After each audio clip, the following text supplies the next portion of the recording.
Welcome to Unmuted Podcast with our amazing host and author, Recia Kabbah. In a noisy world, we cut through the chatter, amplifying important voices. Are you ready for raw, unscripted stories that shape our daily lives? Well, on Unmuted, we tackle tough topics, challenge the norms, and share untold stories. Each episode, we bring in thought leaders, influencers, and everyday heroes for genuine conversations. It's not just a podcast. It's a platform for real, raw, expressive conversations. Get ready for the emotions, laughters, and most of all, the truth. Unmuted is more than just a show. It's a movement. So join us as we break the silence to embrace the power of honest dialogue. Welcome to Unmuted, where conversations are real. Welcome to Unmuted Podcast. I am your host, Recia Kabbah. Today, I am honored to have Ali Schaeffer-Lybacki join us again. Ali is a survivor, storyteller, and a true example of resilience. She has faced deep loss, childhood trauma, and an abusive relationship. But through it all, she has found healing, love, and purpose. She's a devoted wife and mother to her incredible 12-year-old son, whom she adopted from foster care. And she continues to inspire others by sharing her journey. Today, we will even dig deeper into her story, how she's rebuilt her life, the lessons she's learned, and the strength it takes to keep moving forward. Ali's journey is proof that no matter how dark things get, healing and joy are still possible. Welcome, my friend, Ali. Hi. Hi. I'm so happy to be here. Again, welcome back, girl. I told you this was home. Yes. And here you are. So thank you for coming back. Thank you for having me back. You're welcome. Now, I am excited to keep the energy going with my next guest, Anthony J. Manzanet. I hope I pronounced that name right. He has an incredible story growing up in the South Bronx, navigating different walks of life, and using his experiences to help others grow. He's a coach, author, and mentor who believes in facing the truth and turning visions into reality. Let's get into it. Let's welcome Anthony. Hey, Anthony. How you doing? Okay, thank you for being here. The pleasure's all mine. Thank you so much for having me. You are welcome. You are welcome. All right. If our next guest comes on, anytime during the show, we will add her on. If not, let's keep going. All right. Ali and Anthony, are you guys ready to get unmuted? Let's get unmuted.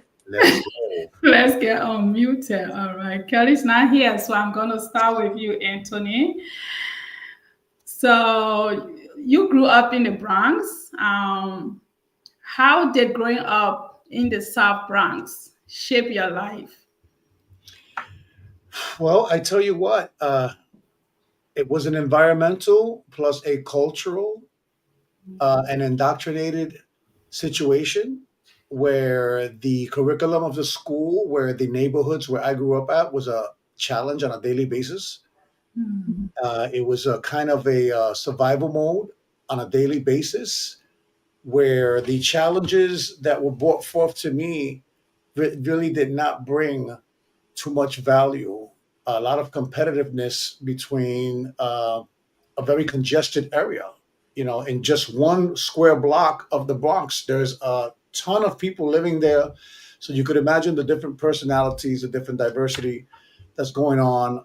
But again, it was a poor experience financially and spiritually and mentally as well. So it lacked in a lot of areas where young men and women need to be, how can I say, helped and Mhm. assisted.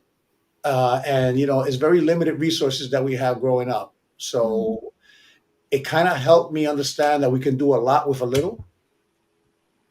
The struggle is definitely real, and it helped me to gain resilience and perseverance. If I can say two things that I got out of that.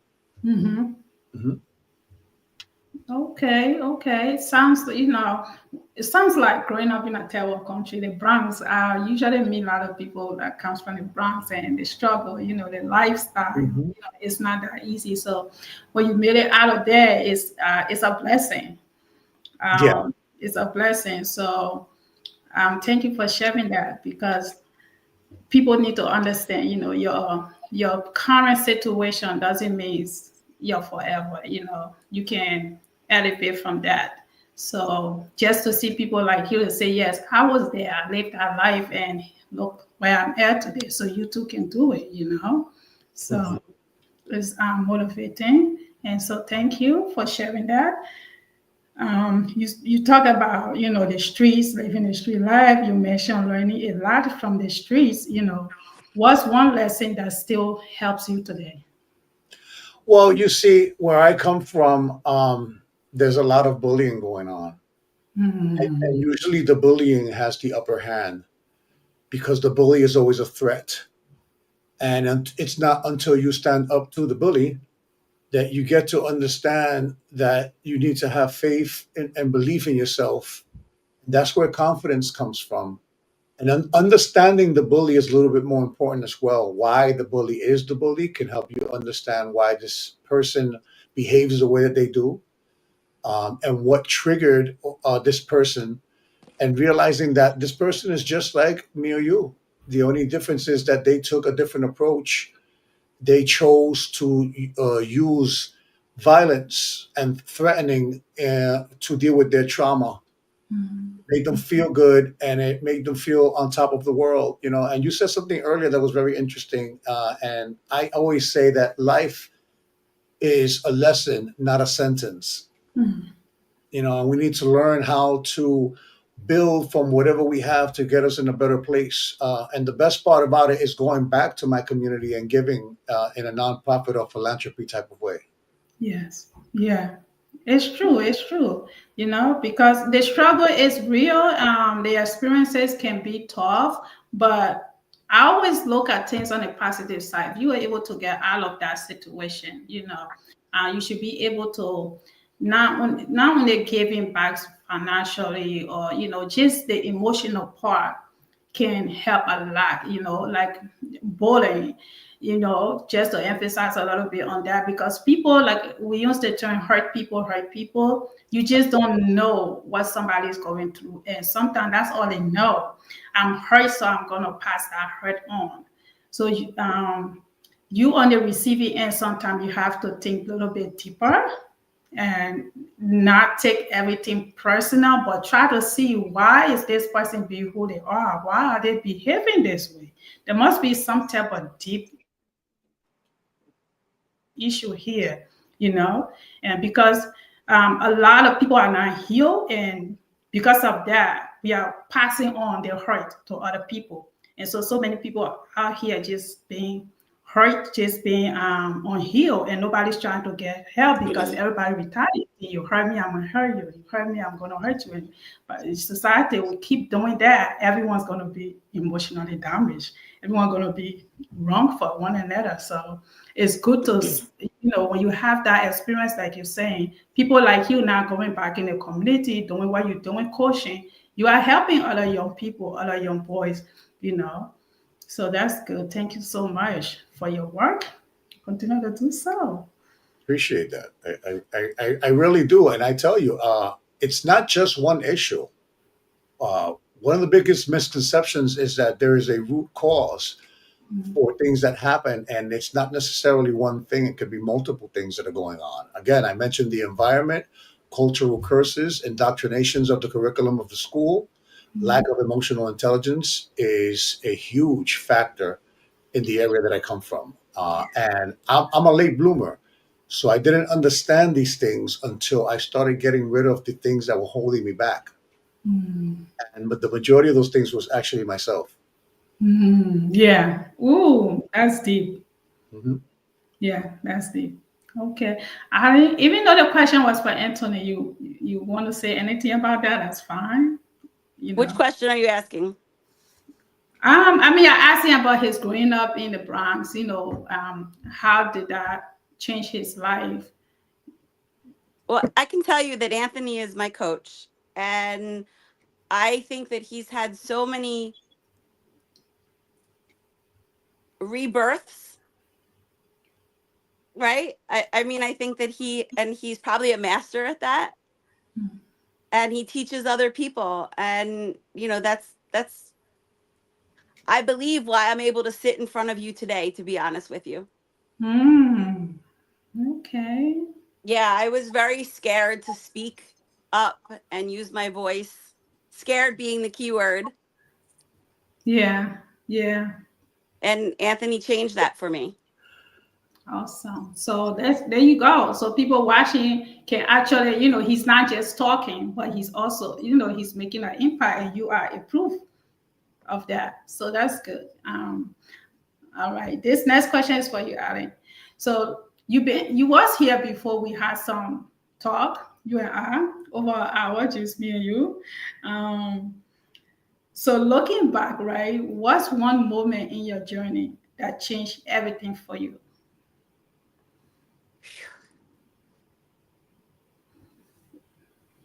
God, I truly believe meeting my mentor and being hired by my mentor at Citizens Bank. It was actually Mellon at the time.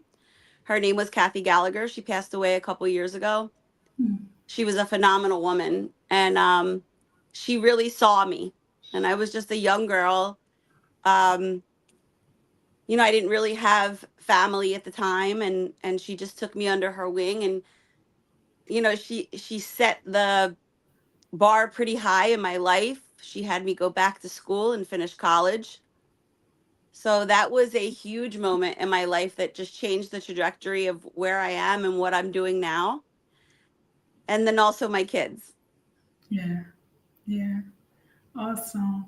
I know you did mention that the last time you were here about this lady that helped you out. So, just certain people can be erased. Certain things you do for people, whether you hear or not, it live on forever. So, for you to repeat that again, that's Oh, she's so special to me. I think about her all the time.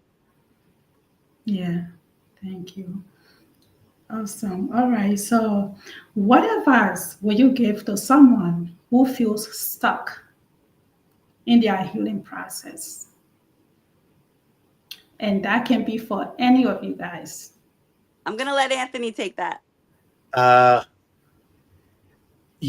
I keep hearing that you have to meet people where they are. Mm. Um, and I'm not a firm believer in that, believe it or not. I believe Mm. that the only people you can meet where they are is if they're not moving. Because if you meet people where they are, they won't be there when you get there. They'll be somewhere else. So you're going to have to use the trajectory of where they're going to meet them there. That's deep, Anthony. That's deep. I don't think, because I often hear this thing, we all hear it, meet people where they are, meet people where they are. But if you, that's, It does work. I'm not taking away from that. But one of the misconceptions that we have in this modern therapy world is that there's only one way to do something. And unfortunately, that limits us to only one way of healing. And that's also not true. So again, we need to start debunking the misconceptions and allowing people to see the pros and cons of everything before they make a decision. And meeting people in some cases does work, especially when they're stagnant or they're in the hamster wheel or they're going in circles. Then they're going to end up in the same place every time. And that's a good place, to meet them. But again, some people are actually moving and are in different stages of their healing journey. Some are just beginning, some have had some experience, and some are ready to make that adjustment and move forward. So we have to be very careful as to meeting people where they are, because you could be enabling them to stay where they are as well. And that's it. And that's the part. Wow. Thank you. That was deep. Yeah, that was deep. Thank you, because it's true. It's true. If you just meet, yeah, you said it. I don't even have anything to say. You said it. You said it all. It's deep, and I'm gonna take that with me. Ooh, okay. All right. This would be, how. So, Anthony, how do you balance? No, that's not you. I'm sorry.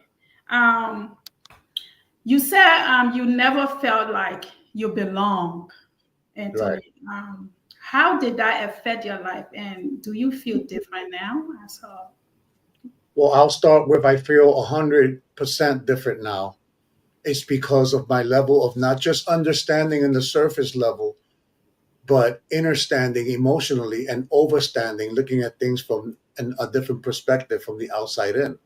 We have to give ourselves an opportunity to see things from a distance, because sometimes we're so close to things that we can't see it for what it really is. So I'll give you an example of what that means, that I didn't belong. It was because whenever I asked my parents for help about something, they felt a certain kind of way because they couldn't help me. So instead of admitting that they weren't able to help me because they didn't have the knowledge or the capacity, they turned on me and made me feel, and quieted me, kind of. They silenced me and made me feel less adequate. And they even called me names like nosy. You're very nosy, I could think of many ways that could have been done differently. And I'll give you an example. When my daughter comes to me and she says, Daddy, I don't understand this. Can you help me? The first thing I tell her is, wow, I've never heard that before. Can we learn how to do this together? So I would never silence my daughter, because then what that does is create a wall and no level of trust whatsoever. So we have to be able to show up for our kids, and we need to let our ego and pride go to the side when they're asking us something that we feel we're supposed to know. And with that ego and pride, that's meeting someone where they're at, because they're not going anywhere. Anthony, you said something that took me back to my own experience, not even too long ago. So these little things, we don't sometimes pay attention to them as parents, but the kids can grow up remembering those things and looking at them as mom wasn't there or father wasn't there, or they just did not listen to me. There was an incident with, I was on the phone, so my daughter came to me. She was saying something, and I immediately shut her down. And I continued the conversation, right? But something in me did not feel right. When I got off the phone, I proceeded to ask her, what was that? Because for me, earlier, she was distracting me, right? So it's kind of make me mad, like, why is she distracting me? I'm on the phone. You see me on the phone. Why are you saying this? You could wait. But I didn't dismiss her.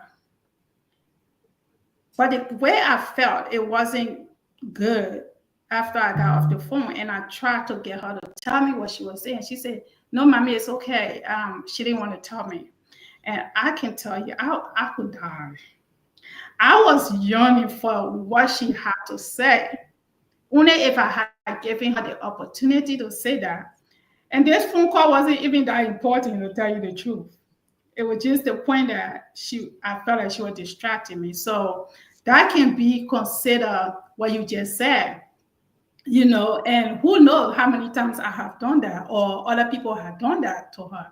And so those little things, like just hearing them out, just hearing your kid out, when they call your name, mom or dad, means they want your attention. Maybe they have something to tell you. So situation like that, if she had walked out, God forbid something happened to her, then I have to live the rest of my life feeling guilty, right? Or if she was to say, my mom did not give me attention, not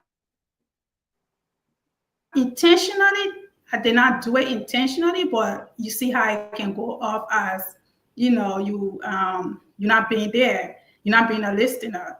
So when you said that, I'm like, but and I still did not get it out of her, is that she shut me down. She didn't tell me no more, because I guess, like, I wanted to talk to you, you did not talk to me. So I did learn from that moment. Now I know how to say, hold on, my child is talking, I need to pay attention over here, you know. Yeah, You know, as you I'm know, talking you know, about it. you know what's funny about that scenario is that there's so many intricacies and moving parts to that. You see, the thing is that you felt a certain way because you wasn't there for her, and you might have thought that you was being a little rude at the time, but that was because she was being a little rude while you was being on the phone. See, there's a way to address your parent when they're on the phone, and there's a way to address the child when they're doing that. We have to have boundaries with our children, otherwise our children have a false sense of entitlement, Mhm. thinking that you're available for them at every time. And there has to be a level of respect. So again, you got to understand that the kids' power is their creativity, and their creativity comes from their curiosity. So if we don't allow them to be curious, we are actually stopping their creativity. And their creativity is what leads to many other skills and character traits that they're going to need in the future. So it's a very thin line between what we should and we shouldn't do. And there's no cookie cutter way of doing it. It all depends on the relationship that you have currently with your kids. So again, there's no right and wrong way. The wrong way is not doing anything at all. The Right. right way is being relentless in finding ways to communicate and express yourself, but we should never ever stop our kids from being creative or curious. Word. Word. All right, Ali. Back to you, my girl. How do you balance sharing your story while protecting your own peace? Wow. Okay. So for a long time, I think, a friend of mine said to me that you're only as sick as your sickest secret. So for a long time, I just kind of just blah. Here's me. Here's who I am. Here's everything that I've, done or haven't done, or, and I just kind of laid everything on the line. If you want to be in my life, or if you don't want to be in my life based on my past or my present, that's not on me anymore. And so, I don't feel like I have to tell everybody the whole story anymore. I really don't. If you want to get to know me, we get to know each other. But I think what I was doing, to be honest with you, was trauma bonding with people. And now I found that balance. And, I'm not that person I was yesterday, even, right? I mean, probably not the person I was this morning. We just constantly change. And, I guess at this point, I don't feel like I just want to be me, who I am today. And that helps me. I don't have to keep thinking about what happened and relive it and relive it. There's no need for that. Mhm, mhm, If I meet somebody who shares a similar story and my story can help them in some way heal, then I'm doing it for a good reason. mhm. True, true. Anthony, what happened to just said? How Uh, that? well, I am a advocate of authenticity, which is the highest vibration. Some people are under the impression that love and laughter is the highest vibration, but the highest vibration doesn't move at all. Because when you are in your authentic self, you don't have to be anybody else. There's no effort to be yourself. Some people put a lot of effort into being themselves because they wear so many hats throughout the day. You're a different person at work. You're a different person at home. You're a different person when you go shopping. You're a different person around some family members. So that takes so much of your energy that it doesn't allow you to enjoy yourself Mhm, because we're always outside of our authentic self. I practice being the same person all the time and not trying to adjust. Now, that doesn't mean that we don't wear masks throughout the day and sometimes we allow things to happen for the greater good of the conversation. But we cannot get stuck in that mass. We have to be able to notice when that time has come and gone so we can go back to our authentic self without any mishaps. The problem is that we get trapped into being people pleasers. And that takes away from what we're supposed to give to ourselves. So we don't rely and expect things that we're supposed to be giving ourselves. So that's my take on that. Yeah, and you are absolutely right. To piggyback off of that a little bit, so I had the struggle before sharing my story with the world. And that's because I was worried about everybody else. What they're going to think, what they're going to say. Now, my whole business going to be out there, all of those things. And I had sleepless nights. And I lose weight on it. I mean, I lost so much time for myself because I was so focused on the wrong things. Mm-hmm. Knowing that God wanted me to tell my story because it was, first of all, a story that is unique on its own. It's my life. And so it wasn't until I had a friend tell me, Recia, put it on hold and just pray about it. And God will tell you if He wants you to do this. Fast about it. And I did. And when I started fasting on the third day, and I felt that God wanted me to tell my story. And I woke up that morning, and all I was doing was encouraging myself to move forward. It's like this person was talking out of me. It did not feel like I was talking, but I could see my own mouth open, but it's like another word was somebody else was talking for me. It was weird type of feeling. And so I proceeded to write my book, but even during that process, it was still a little bit iffiness, like, little bit fear. And all of this I'm saying is because we worry about people so much until I started to realize, you know what, this is your story. Remember those days when you twisting and turning and unhappy and could not tell anyone what happened to you? Everyone was asleep. Everyone was having their peace. You was the only one miserable. You was the only one living with pain that nobody else knew. Just muting everything, just dying silently on your own. And so this is the time now for you to be free. And being free is by being authentic and being, transparent and telling your story, because there are many people out there, men, women, children, that probably has experienced similar or same or will. And so this is your story. No one can tell you how to tell it. And I did. The feeling that I got after I released my book, again, this is my book, Unlimited.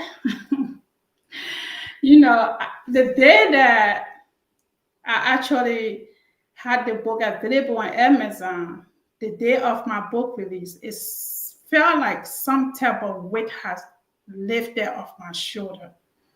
It's like I was carrying this heavy weight, that was long overdue. I needed to just put it down. I was carrying it for so long, worrying about everybody else. But the minute I did that, I felt so much peace. I felt like now I'm living my truth. I'm living my true self. Whoever think what they want, that's their problem. It is no longer on my shoulder.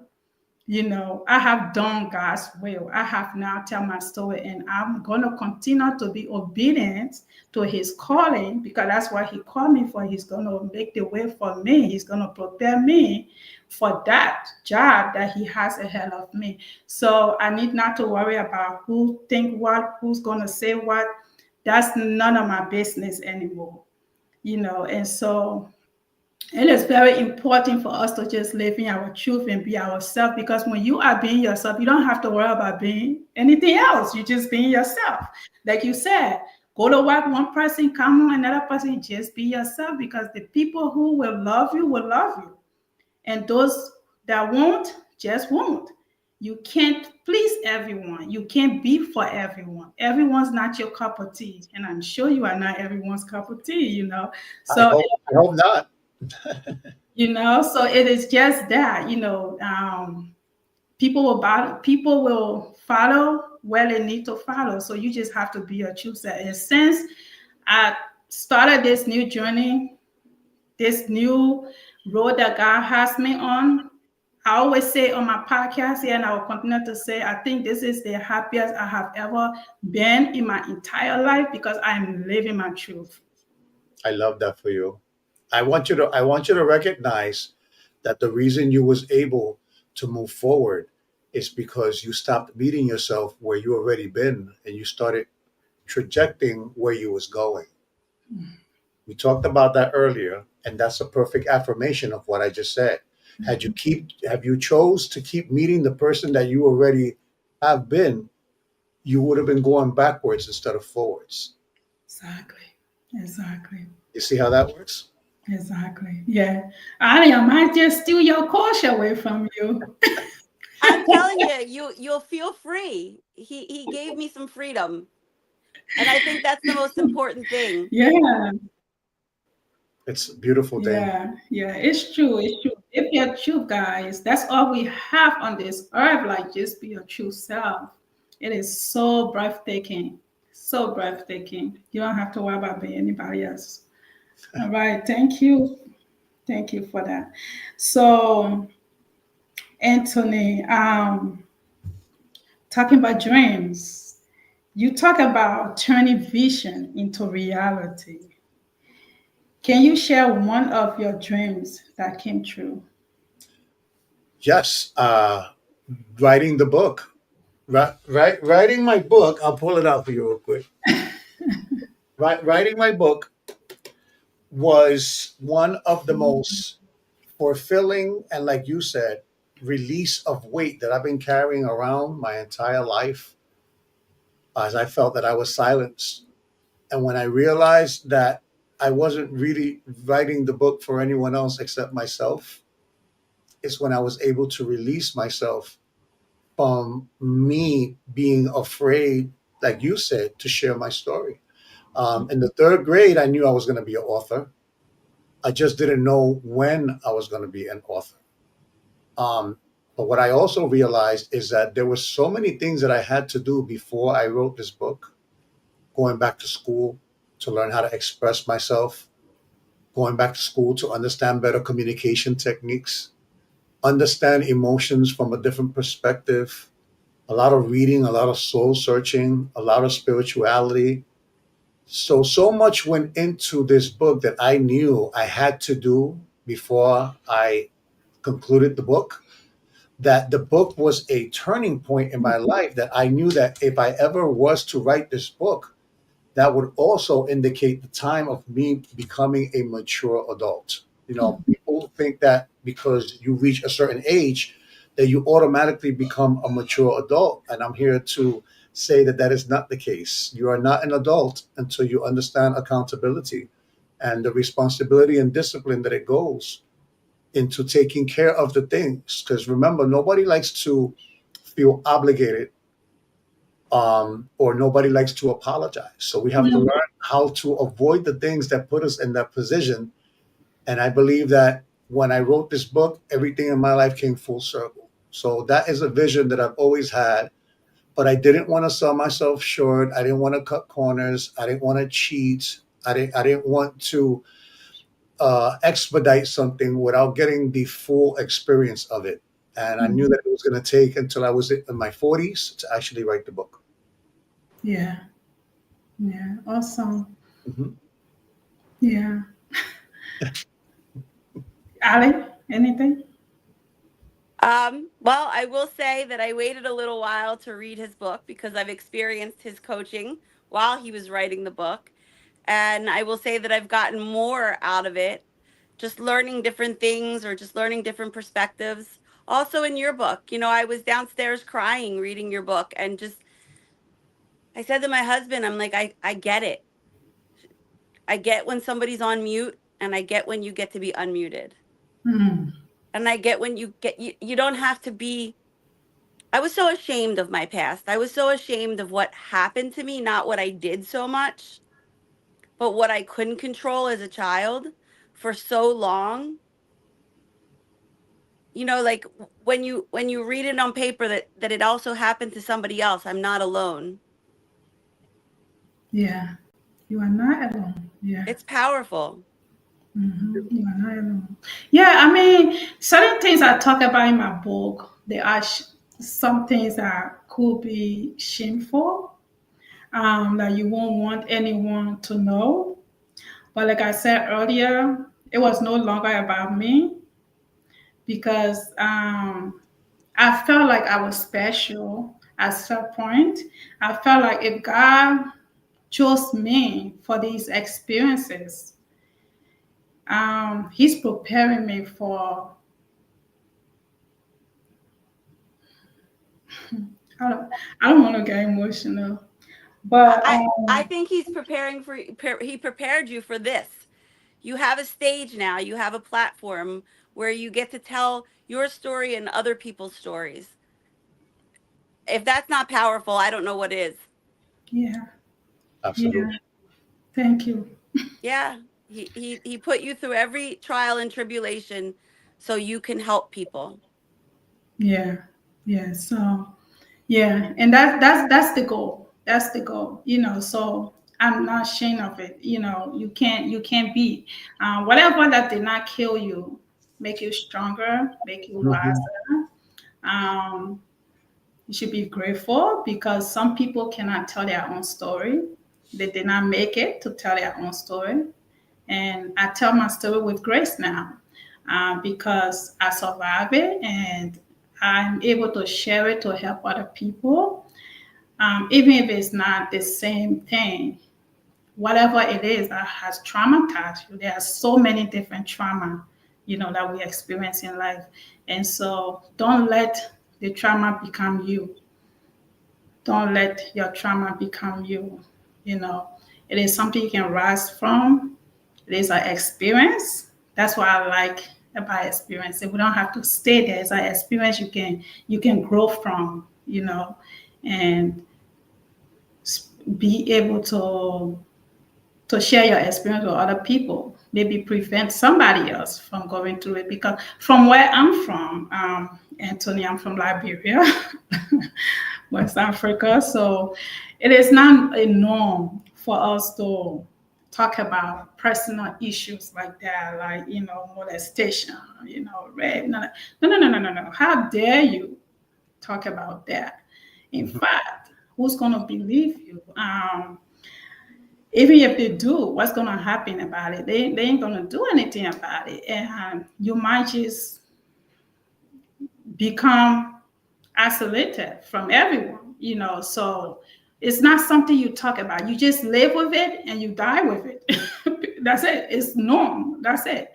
So for me to find myself in this country where I was given the opportunity to not just free myself but to help other people, I had, that I take that as an honor. I take that as an honor and I wear it very well, and I walk with pride. It is not about being shame. It is not about sitting here looking pretty. It is not about that. If Whenever I meet people and they tell me your book inspired me and tell me your story is inspiring, that's the purpose. I have found my purpose.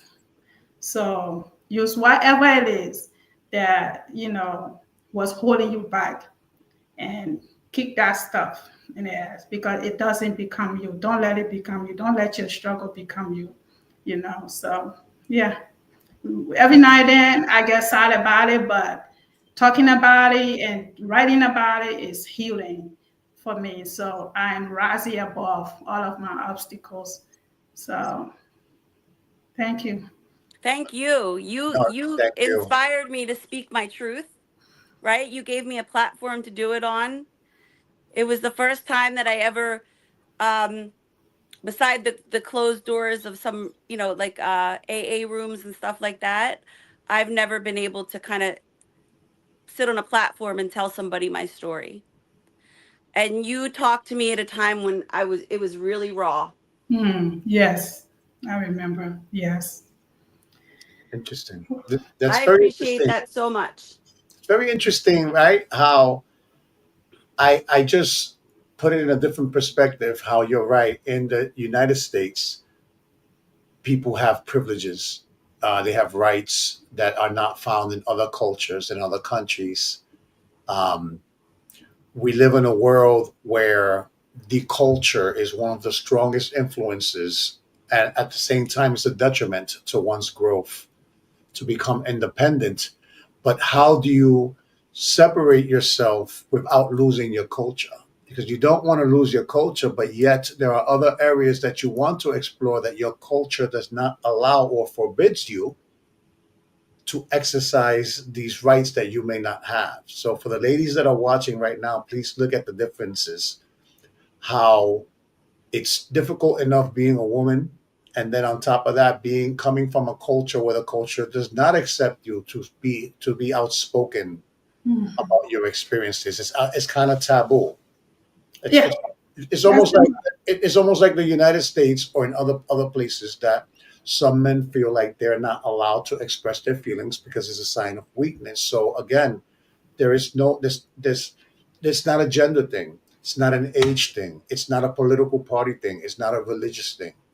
We come to a place where we realize that we're not alone, that we have been silenced in some way, shape, or form, and we are here to tell you that it's time to be outspoken and say your story and remove that weight that you've been carrying all this time because it's shortening your life. hmm hmm hmm You want to live, you cannot live without being outspoken and expressing things that you were born to do. Yes, yes, and that is why I am unmuted. I am. I am so proud of both of you. I must tell you, The feeling Thank is you. mutual. Thank you. appreciate that. Thank you. Whew, all right, let's talk about your book. So, you say your book was like a guide for tough times, Anthony. What's one important lesson from it that you want people to remember? I want people to understand that the fight is not between men and women. It's not between political parties, between different religions, age gaps between the elderly and the young. The fight or economic classes, the fight is inside of us. And it's our brain and our heart that has a war going on because the brain comes up with a good idea and then the heart wants to second guess the brain. And then the heart wants to love, but the brain says, you must be logical. But it's not until your brain and your heart work in unison that you will free yourself from this inner struggle that you have. And that's part of self awareness, self mastery, and emotional intelligence. Understanding that you do not have to wait until something reaches an emotion. Because I had a lot of anger issues, Mm. right? And I kind of relied on my anger later in my life to motivate me because I was able to take the power of anger and channel my anger towards motivation. But then when I reached certain goals and I didn't want to be angry anymore, I had to find other outlets to catapult or supercharge my motivation. And it was hard for me to find something outside of anger. So what I'm trying to say and what I've learned is that with emotional intelligence, you will recognize when your emotions are getting in the way. You will realize that 90% of the mistakes that we've made and the things that we can't take back, that we regret, comes from an emotional lapse. It comes from your emotions getting the best of you.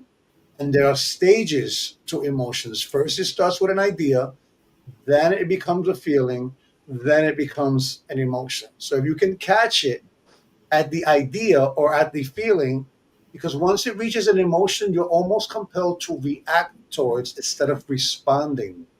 We don't Mm. want to react because reacting is more of a pride and ego thing.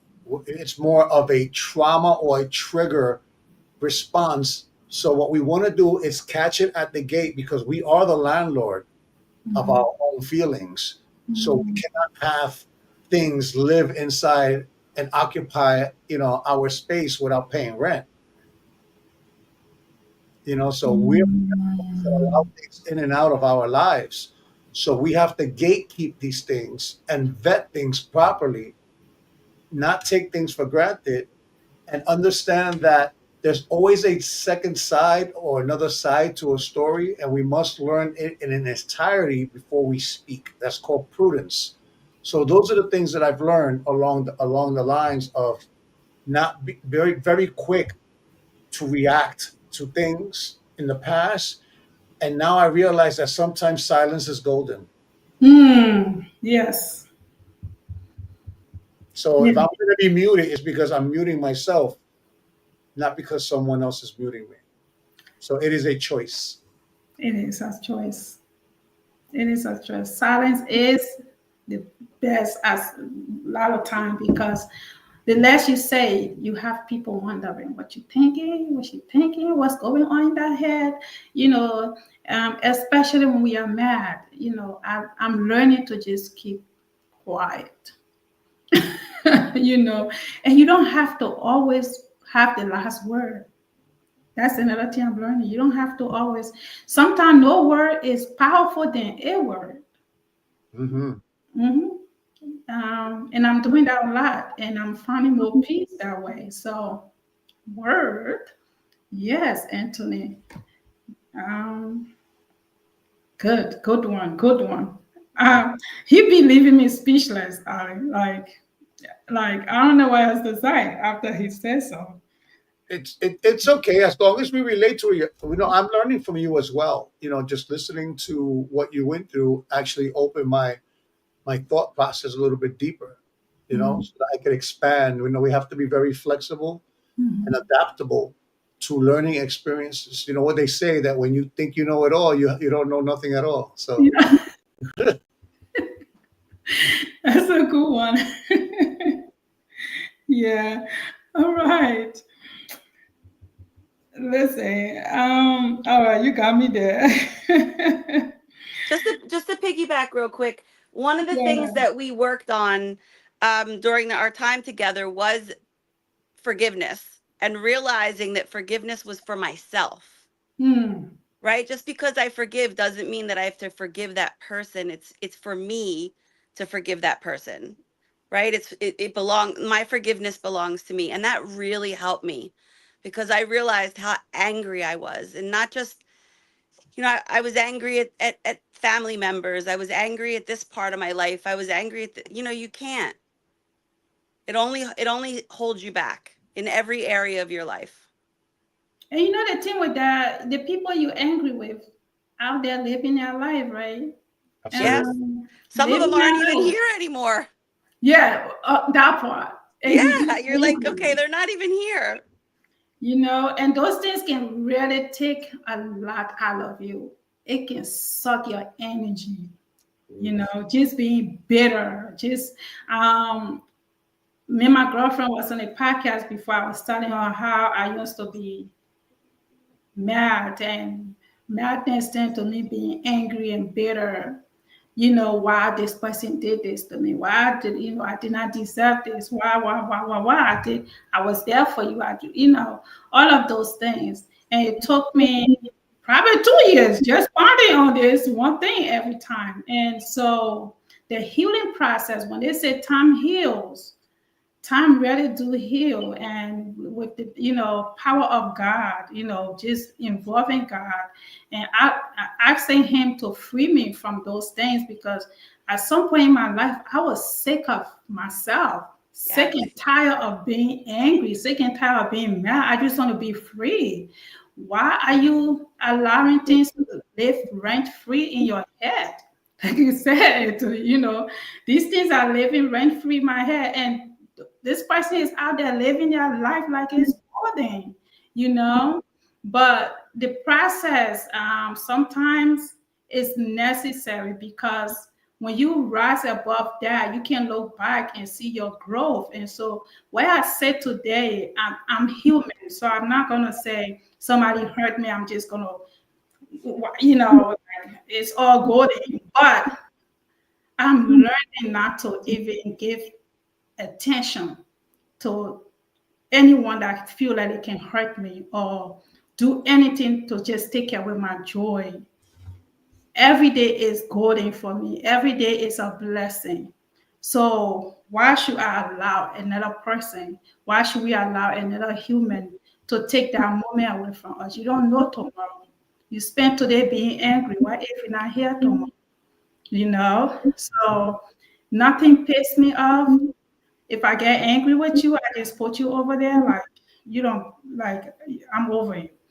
I'm gonna live my life. I'm gonna be happy. I'm gonna live for Recia, right? I'm gonna find peace and not allow another person to hold on to my happiness. But all of those things comes with growth. They comes with experience and just being yourself again. Coming back to just finding peace for yourself, self-love, doing the work, finding self-love and valuing yourself and knowing who you are and what you allow people to do to you. And because the way you treat yourself, people can feel of that energy doesn't lie. So you have to sometimes teach people how to treat you. We have to sometimes do that and set boundaries, and so angry me, no, none of that no more. I'm a happy girl. It doesn't matter. I have roof over my head, you have food to eat, you are well, you are healthy. Don't walk around being angry. Free yourself. So Absolutely. yeah. That's so true. And there's so many people in this world right now that, don't have. And just to have food on your table, with your lights on, a roof over your head, be warm, be with your family, that's a blessing and a gift. Yeah, it is. It is. It is. How do you find joy in everyday life? Here we go. Even after so much pain, right? What a question I came right after this. For me, when I look at myself and I want to find joy in things, it's the sun, it's the warmth of the sun, right? When you put your car open and your window open on the top and you just let the air flow in. It's the little things, it's the birds, it's the color of the sky, it's the color of the trees. It's my son's laugh. Yeah. It's all those things because I used to find joy in shopping and spending money on things that I didn't need, and now I just stop and I'm like, okay, I'll tell you the one thing that really brings me peace at work. I have a huge window behind me and there's a park across the street and it's just so beautiful. And just to be able to spin around my chair and just look out there is just that's joy. Little That's things. my joy. Priceless. Priceless things. Yes. Priceless things. Yeah. Anthony, anything? I mean, I look at joy as something that you will never have until you understand the simplicities of life. Mm. Before joy comes happy, but you got to understand that happy comes and goes. It's impossible to be happy 24 hours a day, 7 days a week, because life be lifing. Mm. You understand? And here's one thing that I want people to understand. Even the people that love you are going to hurt you. The Everybody both. is going to hurt you, whether they do it with intent, whether they take responsibility for it, whether they do it inadvertently because their loyalty may not be in the right place. But once you understand that everyone is going to hurt you, then you must pick and choose the people that are worth hurting for. And that'll put you in the best perspective, because love is a verb. Love is not a title. And love takes action, and it must come with some type of reciprocation. But we cannot expect people to love us the way that we love them, because we are going to be forever disappointed. I lead with love. You're going to show me if you're ready to receive this love. And if you're not ready, I will not be upset with you. It's just not our time. So we need to recognize when we are pouring into an empty cup or pouring from a vase that has a hole in it.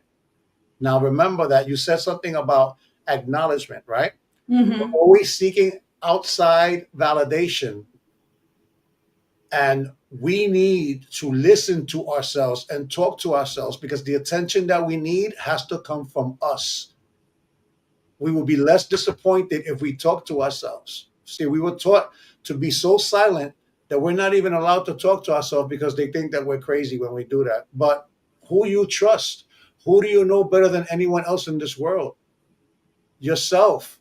You cannot trust yourself, for therefore you will never ever be able to experience joy if you don't talk to yourself and get to a point where you're confident in yourself to listen to yourself, because you're not going to steer yourself in the wrong direction. And that to me is true joy. Living in the now, in the conscious life, not in the future of anxiety and not in the past of ego and pride. Being able to use your five senses, smell something, see something, hear something, touch something. Because nowadays, people tend to listen with their mouth instead of their ears. Whoa. Self. Yes. Thank you. You're welcome. Yeah. Yeah. That's yeah. I'm not even gonna try. I'm not trying. But think about it. If you have your five senses, right? Mm-hmm. But we use our senses wrong. When I say vision, I'm not talking about your eyes. I'm talking Yeah. about what you envision inside of yourself. Mm-hmm. It takes all five senses to be present in order to facilitate a vision, not just your eyes. Yeah. But if you're using your ears for the wrong thing, if you're using your mouth for the wrong thing, if you're using your smell for the wrong thing, you have to get that right first. The most basic senses, we get them twisted. So once we start getting our basic senses to function in the capacity that they were meant to be used for, now we can cross reference these senses and be able to open up other portals of energy and understanding. Yeah. So true. So true. Wow. I'm learning so much. I feel like I'm in a coaching class. I'm learning so much knowledge. And I think that was one of my problems before with when you said expectations, just putting expectation on people. Mhm. Um, that can be very, very disappointing. Very, because we are human. We are human. People are to change. People, someone can tell you they love you today and tomorrow they unlove you, you Mhm. know? And it's just life. So the expectation, that's why I try not to do no more. But again, before I was, we say meet people where they are, but you taught me something new today. It could be, it depends, different scenarios, right? Different situations. So you gotta be careful with that. But at the end of the day, putting expectation on people can really break our heart, because when they fail at your expectation, that was your expectation, not them. Correct. That's what you thought they should be doing, they should have been doing. But so if they don't meet up to that, then you mad, you angry. Meanwhile, they did not cause that. You caused that on yourself. So I'm learning not to do that. I get what you gave me. I give you, because when I put myself, sometimes we have to put ourselves in people's shoes, Mhm. in another person's position, that we can see clearly. So now, before I judge a person, I'm thinking to myself, okay, Recia, if this was you, how would you react to it? If this was you, what would you have done? If my answer is yes, then okay. If my answer is no, then I can't say why she did not do it, when knowing that if it was me, I might have not done it. You know, Mhm. we can't just point fingers while we have four of it coming back to us. You have to, sometimes you have to just look at yourself and think. Don't, because people do that a lot. You over there talking about somebody didn't do something, but what about you?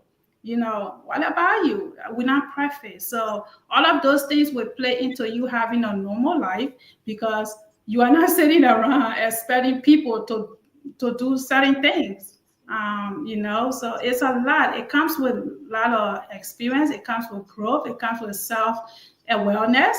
A lot of going to counseling, a lot of talking to people who are more knowledgeable in certain situations, like you, Anthony. It's a lot of self reflection, and a lot of work we have to do. And when you do those things, you can find more peace, and that's where I'm at. That's what I'm trying to do. And so. I like that for you. Self-reflection is the opposite of projection. And when we expect people to do things the way we do things, you're setting yourself up for failure, and you're taking away your authenticity and your uniqueness by expecting someone to be just like you. So that's a double standard Yeah. and a contradiction. Self-reflection is where it's at, right? Because you get to see yourself with nobody else's opinions. You get to look in the mirror and say, I'm not happy with you, without anyone else telling you that, because it hits different when somebody else tells you, as opposed to when you start talking to yourself and relying on what you said. Wisdom, experience, knowledge is what creates good discernment. Yeah. So we have to be able to build those things before we can use them. Yeah. You can't take money out of the bank if you don't have any money in the bank. And that also goes for spirituality and mentality as well. Yeah. Yeah. Well said. Well said. All right, we doing good with time. I have one more question, and then we are almost there. So in my book, Unmuted, I share a lot. Now I'm off of you guys. I'm done with your own personal thing now. I share a lot about finding courage to break silence and speak my truth. Can you share a moment in your life where you felt the need to unmute yourself, and how did that change you? Interesting. How do you want to take that? Or that's for me. I'll give it to you. I cannot say that there was one woman that made the difference. I was influenced in both ways by my mother, negatively and positively, because I gained good and bad, pros and cons. I've learned a lot from my older sister, that she was able to get out of the same situation that I was in and do very well for herself and create a very positive life for her and her family. But if I had to pick one person, it would be my daughter. My daughter was the person that made the difference, because my daughter's mother passed away when she was 5.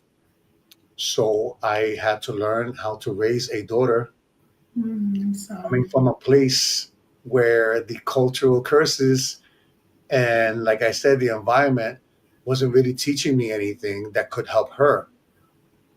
But because of the relationship that I had to establish with my daughter, because I'm a firm believer that our kids did not ask to be here. We selfishly bring these kids into this world without even asking them. And people say, well, how could you ask someone? Well, what you can do is be more respectful to the fact that we brought these kids into a world that's not 100% full of love.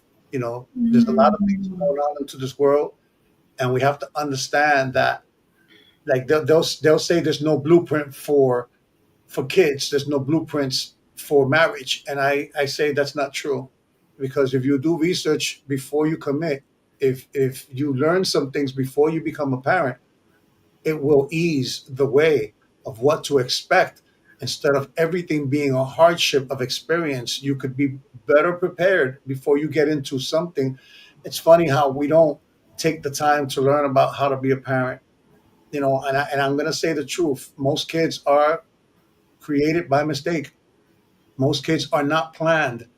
So if you bring a child into this earth and it wasn't planned, now there's a different sense of urgency to learn as fast as possible, so that we can guide our kids the right way and be good leaders, so that we will never ask our kids to do something that we wouldn't do ourselves, and we will empower them so we can be a strong family instead of strong individuals. Yeah. Whoa. Yeah. Parenting. parenting, I think, is the hardest job in the whole world. It can be. Parenting, because like you said, just to elaborate a little bit more, parenting, we don't prepare ourselves.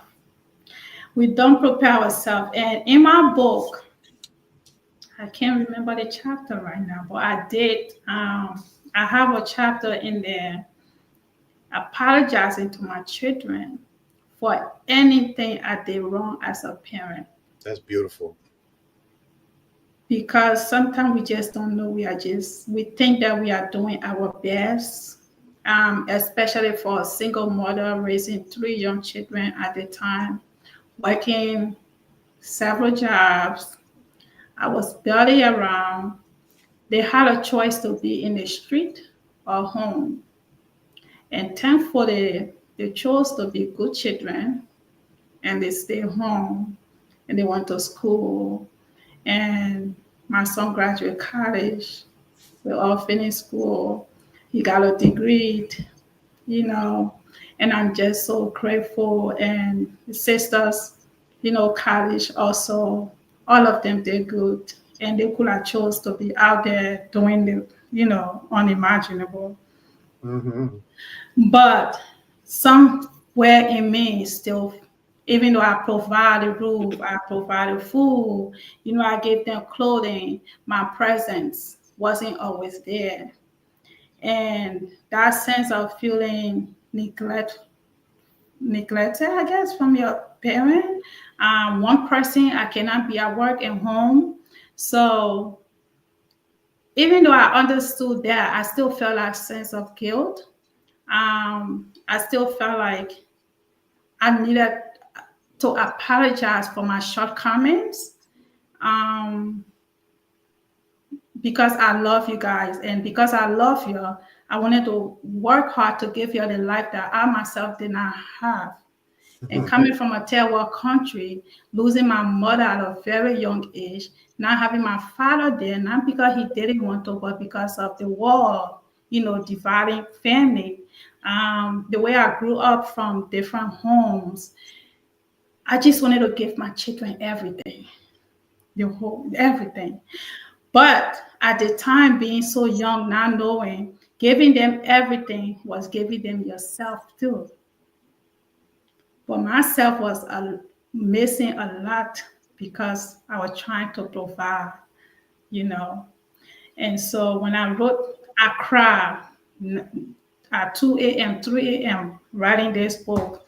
It might seem small, but there's a lot of pain, a lot of apology, a lot of, shortcomings, a lot of those. And I felt like that chapter needed to be there because I said, when they sometimes talking to someone, they may not hear everything, but if they can grab this book and read it, that emotions, they can feel it. They can hear me louder.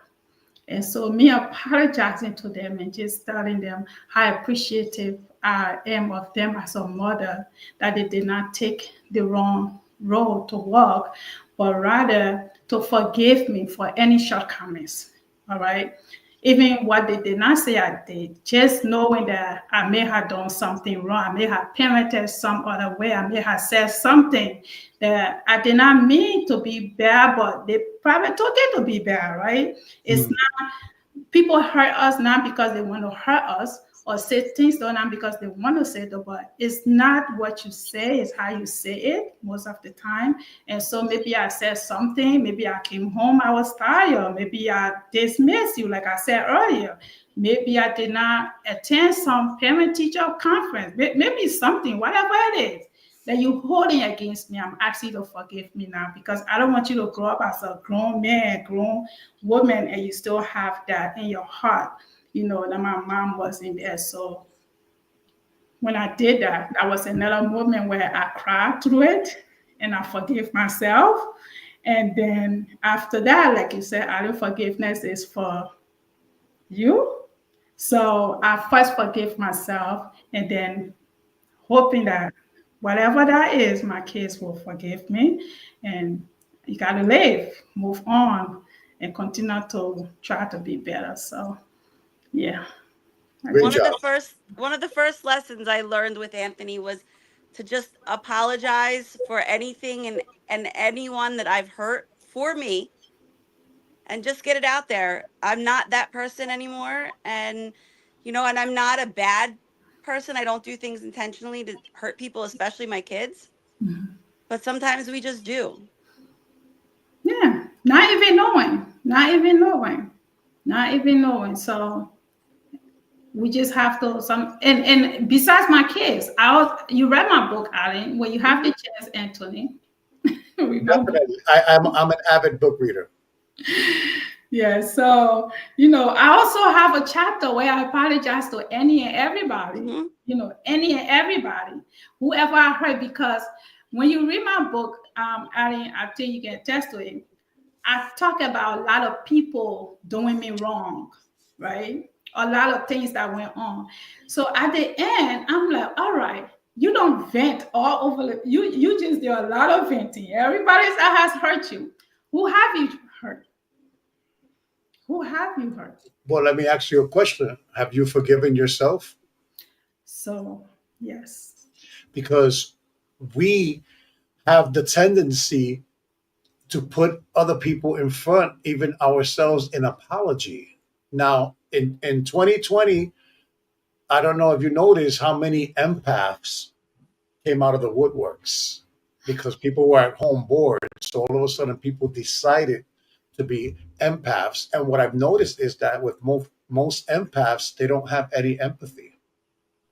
So how could you be an empath if you don't understand what empathy is, when you don't understand what sympathy is, what apathy is?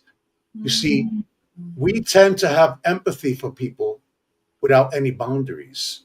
And the truth is, we need to learn what empathetic regulation is. We have to be able to pick and choose who we are empathetic for. We cannot be empathetic for everyone, because there are some people out there that are practicing something called perfection, and there is no such thing. And that's the person that makes the most mistakes. It's the person that tries to be the perfect person. If we don't learn from our mistakes, then we go in circles. And you cannot continue to apologize for something that you continuously do. It's not an apology anymore, because you could only be ignorant once. Once you are aware of something, you cannot go back to being ignorant. You are making that choice to continue that. It's true. It's true. Is that if you know better, you ought to do better. Amen to that.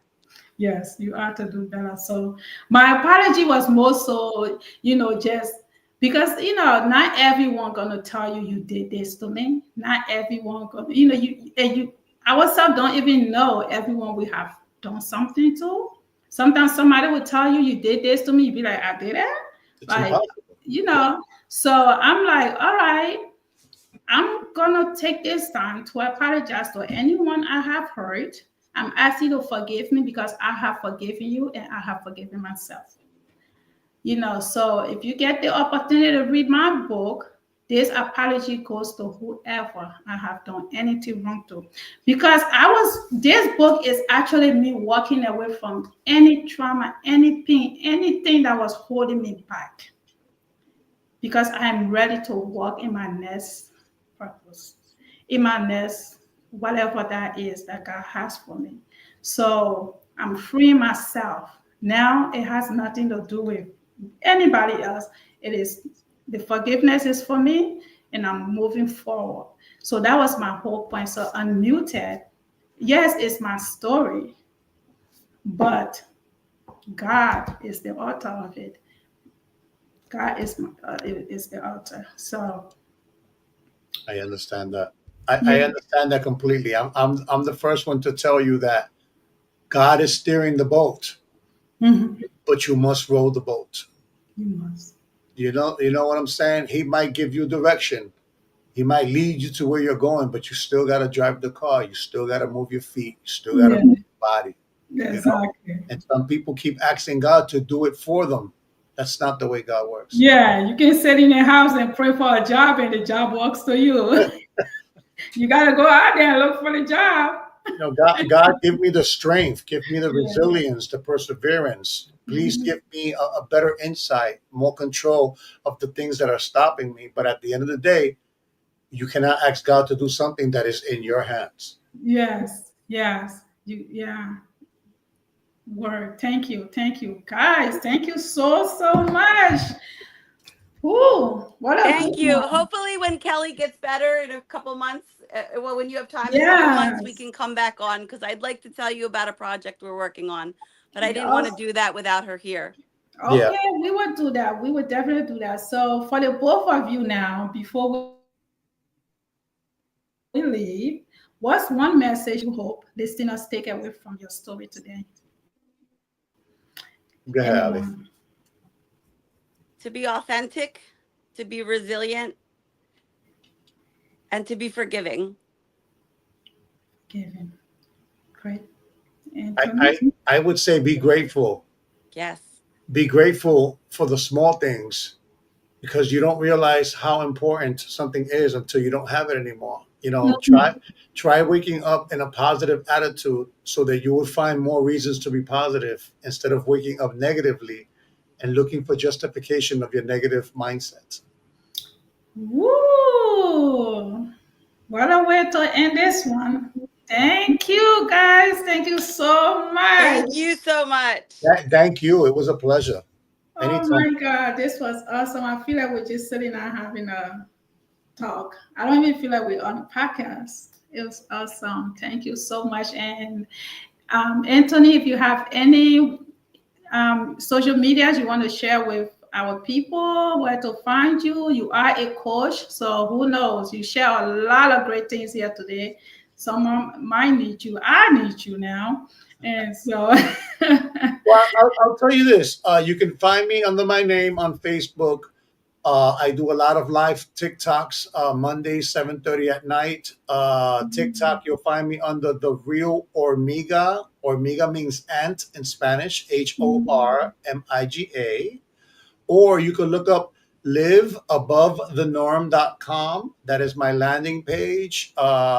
You can come send me a message. You can look at the book. I have coaching sessions that I offer. I also do a lot of philanthropy work, nonprofit organizational stuff. So that's called the Hormiga Foundation.org.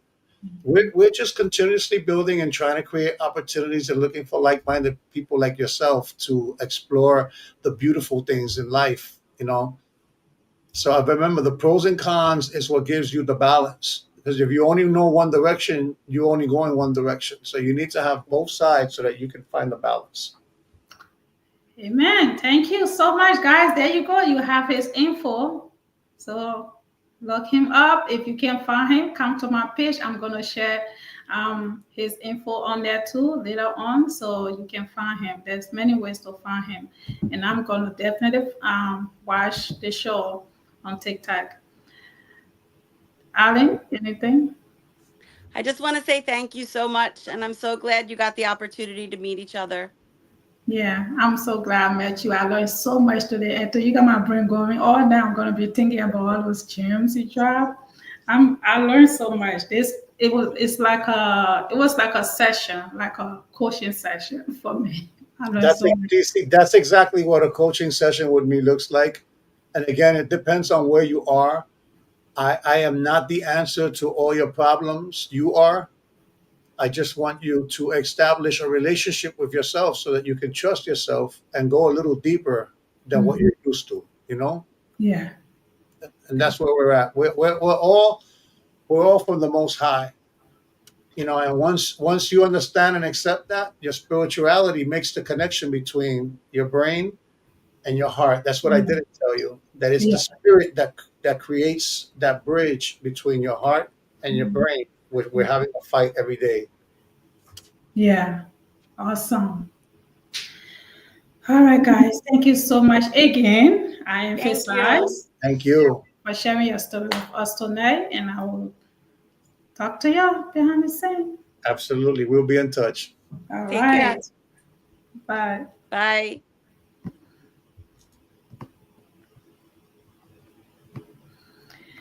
All right, guys. Thank you so much for tuning in tonight with us. What a great show. Thank you to Anthony and Alan for being here tonight. Whew. Send us any questions that you may have for our guests, and we can read them on our next show. Don't forget to pick up my book, Unmuted. It is on Amazon. It is on Amazon and Target.com. It is also on BarnesandNoble.com. Unmuted by Recia Kabbah. Shop our Unmuted collections on RicaBoutique.com. The link is on the screen. Screenshot it. Go to my page. The links are all over. Follow us on Let's Get Unmuted on Instagram. Our YouTube is Let's Get Unmuted Podcast. You can watch us on YouTube every Sunday night at 9 p.m. as we have new faces, new people, new stories. All right. And again, I am your host, Recia Kabbah. This is Unmuted Podcast. Good night.